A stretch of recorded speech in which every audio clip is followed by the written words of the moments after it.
Bayangin, kalau ada orang yang pura-pura miskin, pura-pura sedih, cuma buat dapetin uang donasi. Tapi kali ini, yang ditipunya bukan orang biasa. Yang ketipu adalah bosnya sendiri, seorang CEO besar yang terkenal karena kebaikannya. Dan endingnya, kamu nggak akan nyangka. Sebelum kita lanjut, coba sebutkan kamu dari kota mana aja nonton video ini, dan jangan lupa subscribe dan like, semoga kita semua jadi orang kaya. Kisah ini dimulai di sebuah perusahaan besar di Jakarta. Perusahaan ini bergerak di bidang teknologi. Pimpinannya, Arman Pratama, dikenal sebagai CEO yang dermawan, cerdas, dan sangat peduli sama karyawannya. Bagi banyak orang, Arman adalah sosok pemimpin impian. Ia sering membantu karyawan tanpa pikir panjang, terutama kalau mereka sedang kesusahan.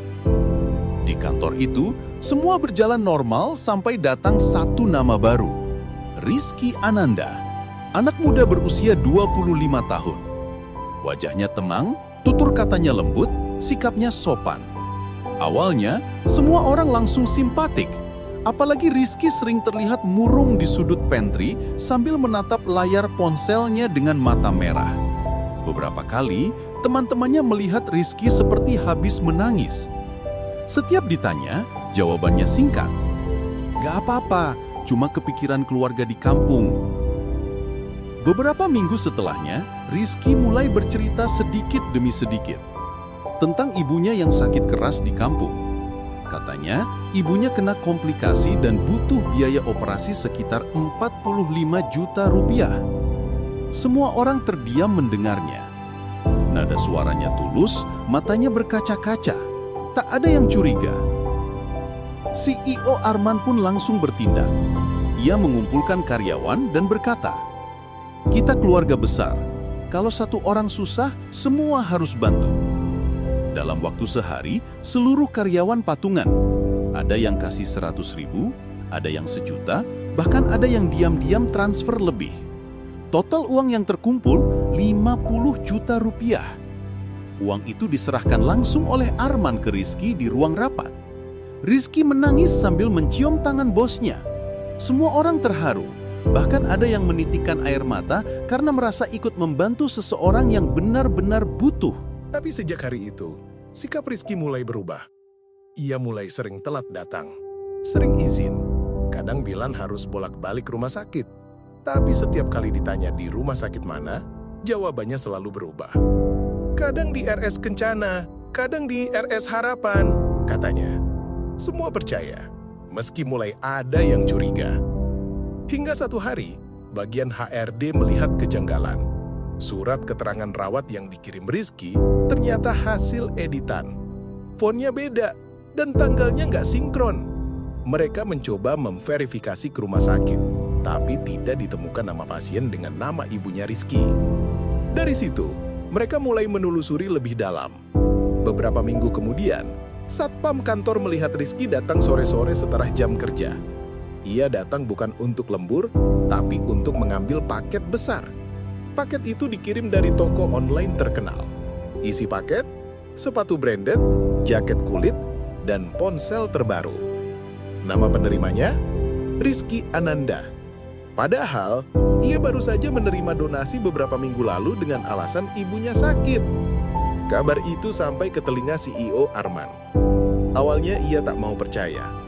Ia berusaha berpikir positif. Tapi saat ia minta HRD menelusuri alamat keluarga Rizky, semuanya terbongkar. Ternyata, ibunya Rizky sudah meninggal 3 tahun lalu. Foto rumah sakit yang dikirim Rizky di grup kantor, semuanya diambil dari internet. Bahkan foto tangan ibunya di infus yang ia kirim, ternyata milik orang lain dari forum luar negeri. Arman terdiam. Ia duduk di ruangannya lama sekali, memandangi foto tim yang dulu ia banggakan. Orang-orang yang dulu ia percaya sepenuh hati. Esok harinya, Rizky dipanggil ke ruang CEO. Di sana Arman menatapnya tanpa berkata apa-apa selama hampir 1 menit. Suasana begitu tegang, sunyi. Akhirnya Arman berkata pelan, "Rizky, kalau kamu butuh uang, kamu tinggal bilang. tapi kamu memilih menjual kesedihan. Rizky tertunduk. Tak ada alasan yang keluar. Hanya tangis pelan dan kalimat, "Saya cuma ingin dihargai, Pak." Hari itu juga, Rizky diberhentikan. Uang donasi tidak bisa dikembalikan, tapi Arman memutuskan tidak melaporkannya ke polisi. Setelah Rizky keluar, suasana kantor berubah dingin. Karyawan lain jadi takut buat minta bantuan. Beberapa bahkan mulai saling curiga. Arman menyadari satu hal, kebaikan tanpa kejelasan bisa jadi bumerang. Tapi meski kecewa, ia tidak menyesal. Ia masih percaya bahwa menolong orang adalah hal baik, hanya saja harus lebih hati-hati. Namun tak disangka, 3 bulan kemudian, nama Rizky Ananda muncul lagi, kali ini di media sosial. Ia membuat akun baru di TikTok. Dalam videonya, Rizky menangis, bercerita kalau ia dipecat tanpa alasan. Ia mengatakan bosnya kejam, menuduhnya mencuri, padahal ia hanya orang miskin yang berjuang. Dan yang lebih parah, ribuan orang percaya. Komentar-komentarnya penuh simpati. Donasi berdatangan lagi. Videonya viral. Followernya naik ratusan ribu. Ia bahkan diundang ke podcast karena kisah pilunya dianggap menginspirasi. Sampai suatu hari, akun itu muncul di beranda CEO Arman sendiri. Ia menonton video itu diam-diam. Wajahnya datar, matanya tenang. Ia tidak membalas dengan marah, tidak juga membela diri. Ia hanya mengetik satu komentar. "Kamu memang pandai menjual air mata." Komentar itu langsung diserbu ribuan balasan. Orang-orang terpecah dua.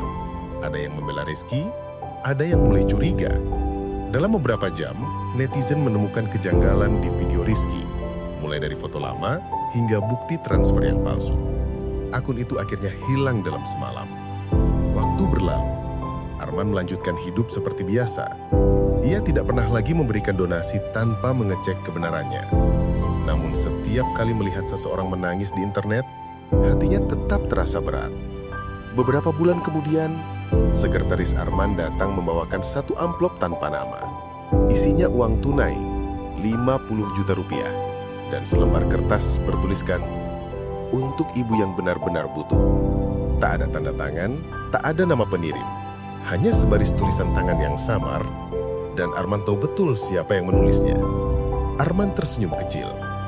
Ia menatap keluar jendela, menatap langit sore yang berwarna jingga. Ia berbisik pelan, "Akhirnya kamu belajar juga, Nak." Mungkin Rizky memang penipu, tapi di dalam hatinya masih tersisa sedikit kebaikan. Dan mungkin uang itu bukan sekedar penebusan dosa, tapi cara terakhirnya untuk meminta maaf. Kadang karma nggak datang lewat kemarahan, tapi lewat rasa malu yang bikin kita berubah. Dan ingat, air mata bisa palsu, tapi penyesalan nggak bisa disembunyikan.